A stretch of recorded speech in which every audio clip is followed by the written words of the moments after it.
తాకట్లో ఉన్న బంగారాన్ని విడిపించి ఆ రోజున మార్కెట్ ధర కట్టి మిగిలిన డబ్బును మీకు అందిస్తుంది కొమ్మూరి గోల్డ్.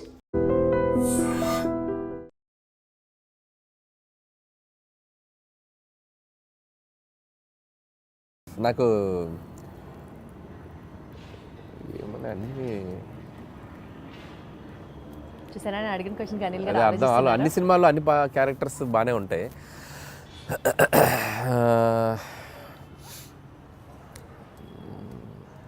అంత ఆలోచించద్దు అనిల్ గారు. చూస్తాను ఏదైనా మంచిది ఏదో మరి నా గురించి చెప్పుకోవాలి కదా, నన్ను పెట్టారు మీరు, ఏదైనా చెప్తే చెప్పచ్చు, నేను చేయాలని చెప్పారు కదా. అంటే ఒక్కసారి నాకే సభాష్ అనిపిస్తుంది ఇంత ఆలోచించేలాగా క్వశ్చన్ అడిగానా అని. నాకు F2లో ఏదైనా ఉన్నాయా?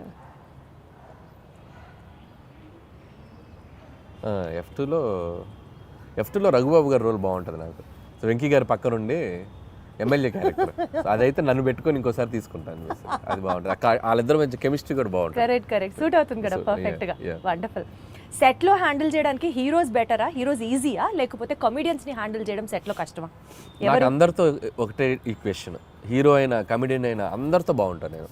They love me, I love them. అందరితో ఒకలా ఉంటుంది, ఒకరు ఎక్కువ ఒకరు తక్కువ. చెప్పారు అనిల్ గారు, ఏం చెప్పారు.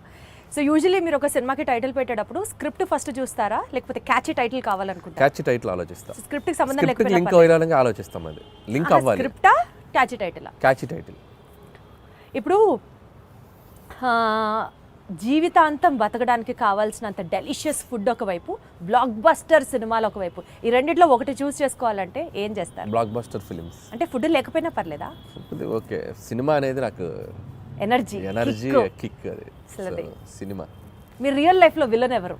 నా రియల్ లైఫ్ లో విలన్ నేనే. ఎందుకు? ఒక్కొక్కసారి నాకు అది సందీప్ రెడ్డి వంగలాగా ఉండాలనిపిస్తుంది. నాకు రియల్ లైఫ్లో అతనిలాగా బోల్డ్గా ఎవరైనా ఏదైనా కౌంటర్ చేస్తే అవతల వాళ్ళు క్వశ్చన్ అడిగే వాళ్ళు కూడా వణికేలా మాట్లాడతాడు. So that is the character. I love him. అలా ఉండాలనిపిస్తుంది. అప్పుడు నాకు విలన్ నాకు రాదు అలా ఉండొచ్చు. అందుకని ఇప్పుడు సందీప్ని ఎవరైనా కమెంట్ చేశారు, సందీప్ని ఎవరైనా కమెంట్ చేశారనుకో భయపడిపోతారు, కమెంట్ చేయలేరు సందీప్ని. ఎందుకంటే అంతకంటే కౌంటర్ సెటైరో కౌంటర్ వేస్తాడు ఆయన. సో అది మనకు రాదు. అందుకని అనిపిస్తుంది ఒక్కోసారి, బా నీకు నువ్వే విలన్ రాను అలా ఉండలేవు అనిపిస్తుంది. సో డెఫినెట్లీ ఈ ఫీలింగ్తో మీరు తర్వాత అలాంటి క్యారెక్టర్ని ఇంవైబ్ చేసుకుంటారేమో అనిపిస్తుంది. చూద్దాం, బట్ నా వల్ల కాదు. బేసిక్గా నా నేచర్, నేను అలా ఉండలేను. ఇప్పుడు మీకు ఒక సూపర్ పవర్ ఉందనుకోండి, మీ గురించి గాసిప్ చేసుకునే వాళ్ళ దగ్గరికి వెళ్ళి వినాలనిపిస్తుందా మీకు? లేకపోతే పాస్ట్లోకి వెళ్ళి ఏదైనా ఒక సీన్ని రీమేక్ చేసి బెటర్ చేయాలి అని అంటే వుడ్ యూ డూ దాట్? ఈ రెండిట్లో ఏం చేస్తారు? గాసిపింగ్ వినాలనిపిస్తుంది నాకు. ఎవరైనా చెప్తే వెళ్ళి ఒక చెవి వినాలనిపిస్తుంది. ఏం మన గురించి బయట వాళ్ళు ఏం మాట్లాడుకున్నారు, పొరుగింటోళ్ళు పక్కింటోళ్ళు అనే ఇంట్రెస్ట్. అలా మీ గురించి ఎవరైనా ఏమైనా మాట్లాడుకున్నది మీ చౌదాకా వచ్చింది? రాలేదులే కానీ, బట్ తెలుసుకోవాలంటది. మన గురించి మనం వెనక ఏం మాట్లాడుకుంటారో తెలుసుకోవాలంటది. మీరు గాసిప్ చేస్తారా? అయితే నేను తక్కువ చేస్తారు.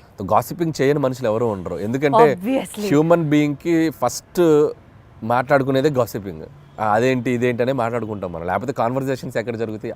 ఏదో ఒక థర్డ్ పర్సన్ డిస్కషన్ జరగాలి కదా. సో కామెడీ సినిమాలు తీయడం చాలా ఈజీ కదా అని చెప్పి ఒక వర్స్ట్ అడ్వైజ్ మీకు ఎవరైనా ఎప్పుడన్నా ఏమైనా ఇచ్చారా? ఇస్తే ఏంటి, ఎవరు? ఒకటి తీరా బాబు అంట. ఎవరైనా ఇస్తే సరే బాబు. మీకు ఎవరైనా ఇచ్చారా? నాకు ఎవరు ఇవ్వలేదు పాపం. కామెడీ సినిమాలు తీయటం ఈజీ అని ఎవరు అనలేదు, కానీ తీయడం చాలా కష్టం. అలా ఎవరైనా తీయమని మీరు అన్నట్టు అంటే మాత్రం ఒకటి తీసి చూపించు బాబు అంటే నేను అంతే కదా. ఒకటి తీసి చూపించు బాబు, ఒకసారి నవ్వించు బాబు. నవ్వించడం చాలా కష్టం అండి. And you are an expertise in it చెప్పాలి అని అంటే. ఒక డాన్స్ సీక్వెన్స్ ని కొరియోగ్రాఫ్ చేయడానికి ఇష్టపడతారా? ఒక ఫైట్ సీక్వెన్స్ ని యాక్షన్ డైరెక్ట్ చేయడానికి ఇష్టపడతారా? డాన్స్ సీక్వెన్స్ ని కొరియోగ్రాఫ్ చేయడానికి ఇష్టపడతా. Dance sequence and choreograph? అదే డాన్స్ సీక్వెన్స్ ని కొరియోగ్రాఫ్ చేయడానికి ఇష్టపడతా. మీరు రీసెంట్ గా ఒక డాన్స్ చేశారు బ్లాక్ బ్లేజర్ వేసుకొని. సోషల్ మీడియాలో కింద కామెంట్స్ మీరు చూసారో చూడలేదో, హీరో మెటీరియల్. చాలా మంది అంటున్నారు అలా సోషల్ మీడియాలో, బాగానే అంటున్నారు కానీ, బట్ ఇప్పట్లో మనకు ఆలోచన లేదు. బట్ ఆ వైబ్ ఎంజాయ్ చేస్తున్నాగా ఆఫ్లైన్లో. ఇప్పుడు సో టీవీకి వెళ్ళినా ఎక్కడికి వెళ్ళినా సరదాగా డ్యాన్సులు చేస్తూ I'm capturing my age, I'm capturing my look in the library పెట్టుకుంటున్నానుగా. సో ఒక 10 ఏళ్ళ తర్వాత వెనక్కి తిరిగి చూసుకుంటే, సో వేసుకోవాల్సిన సూట్లు, వేసుకోవాల్సిన హెయిర్ స్టైల్స్ అన్నీ క్యాప్చర్ చేసి యూట్యూబ్లో పడేస్తున్నా. ఇంకా నేను హీరోగా చేయాల్సిన పనేముంది? లేదు కదా.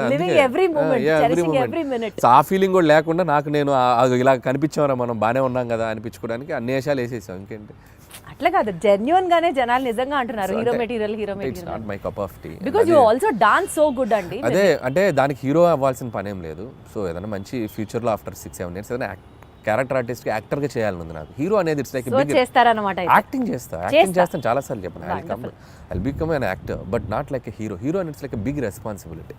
సో చాలామంది ప్రొడ్యూసర్స్ అందరి అంటే ఒక మార్కెట్ని నువ్వు నిలబెట్టాల్సిన బాధ్యత ఉంటుంది హీరో మీద. అంత బాధ్యత నేను పెట్టుకోను. It's like too heavy for me.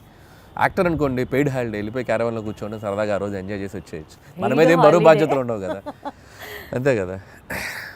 So me favourite co star ఎవరు? నా ఫేవరెట్ కో స్టార్ అంటే నేను యాక్టర్ని అయితే కో స్టార్ అని చెప్పగలను. నా ఉద్దేశం ఏంటంటే అంటే మీరు పనిచేసిన వాళ్ళు వెంకటేష్ గారు యాజ్ ఆఫ్ నౌ. ఇప్పుడు ఈ సినిమాకి ఇప్పుడు బాలకృష్ణ గారితో పనిచేసినప్పుడు బాలకృష్ణ గారు. సచ్ ఎ డిప్లొమాటిక్ ఆన్సర్ ఇది. నేను అలాగే పనిచేస్తాను, టు బి హానెస్ట్ అలాగే పనిచేస్తాను. నేను పనిచేసి బట్ వన్ ఫేవరెట్ అన్నట్టుంటారు కదా, ఆల్ టైమ్ ఫేవరెట్ అన్నట్టుంటారు కదా. ఆల్ టైమ్ ఫేవరెట్ అంటే నాకు ప్రతి యాక్టర్తోనూ all best moments I have. Even Raviteja గారితో అలాగే బెస్ట్ మూమెంట్స్, కళ్యాణ్ రామ్ గారి దగ్గర నుంచి. నేను డిప్లొమాటిక్ అని చెప్పట్లేదు. ఎవ్రీ వన్ ఇప్పటికీ నాతో అంతే ఫ్రెండ్లీ వైబ్లో ఉంటారు. సో ఎవరిని నేను సైడ్ చేయలేను. Got it. ఆల్ స్టార్స్ నాతో పనిచేసిన, ఈవెన్ మహేష్ బాబు గారు స్టిల్ ఆయన ఒక 20-25 minutes మాట్లాడుకుంటాం ఫోన్లో. ఎప్పుడు కాల్ చేసిన, ఆయన ఎప్పుడు ఫ్రీ ఉన్నప్పుడు కాల్ చేసిన అదే వైబ్ ఉంటుంది. సో నేను వెంకటేష్ గారిని కలిసినప్పుడు అదే, బాలయ్య బాబు గారు ఇప్పుడు ఏదన్నా కూడా ఫోన్లో మాట్లాడతారు. సో పాయింట్ ఏంటంటే అల్టిమేట్ గా everybody loves you so much. Everybody loves you at same amount of love వస్తుంది నాకు. సో నేను అంతే ఇస్తున్నాను, నాకు అంతే వస్తుంది. కాబట్టి నేను ఎవరిని తక్కువ చేయలేను. సపోజ్ మీరు ఒక డెజర్టెడ్ ఐలాండ్లో ఉన్నారు, రొమాంటిక్ స్టోరీ రాస్తారా, కామెడీ స్టోరీ రాస్తారా? డెజర్టెడ్ ఐలాండ్లో ఎవ్వరు లేరు, ప్రశాంతంగా ఉన్నారు, such a key note on your script. So comedy వస్తుంది అక్కడ. అక్కడ కూడా నా కామెడీ. కష్టాలు తెలుసుకుంటూ నా మీద నాకు జోకులు వేసుకోవడం తప్ప, నేను బతకాలంటే నేను ఎనర్జీ ఇచ్చుకోవాలి కదా. అమ్మో, దీంట్లో చాలా డెప్త్ ఉంది అనిపిస్తుంది ఏంటి అనిల్ గారు? అంతే కదా మరి. లైఫ్లో ఎప్పుడు మనం స్ట్రగుల్లో ఉన్నప్పుడు just crack joke on your self అంతే. మనల్ని మనం లైట్ చేసుకుంటేనే మన స్ట్రగుల్ నుంచి బయటకు రాగలం. అసలు మీరు స్ట్రగుల్లో ఉన్నారా అన్నది ఇక్కడ పాయింట్. ఇప్పుడు అందరికీ మీరు అన్న సిచ్యువేషన్లో అంటే ఒక డెజర్టెడ్ ఐలాండ్ అంటే ఎవరు లేకపోతే అది బిగ్గెస్ట్ స్ట్రగుల్ కదా. ఒక మనిషి ఒంటరిగా బతకడం అన్నంత స్ట్రగుల్ ప్రపంచంలో ఎవరికి ఉంటుంది? నువ్వు ఉండు, ఒక ఒంటరిగా ఒక 2 రోజులు ఉండి ఎవరు లేకపోతే. డెజర్టెడ్ ఐలాండ్ కాదు, నువ్వు స్వర్గంలో అయినా పెట్టు, నువ్వు వెళ్ళి హెవెన్లో పెట్టు, ఒక్కడే బతుకు, హెవెన్లో 2 రోజులు బొక్కలో హెవెన్ అని చెప్పి వచ్చేస్తాను. అంతే కదా.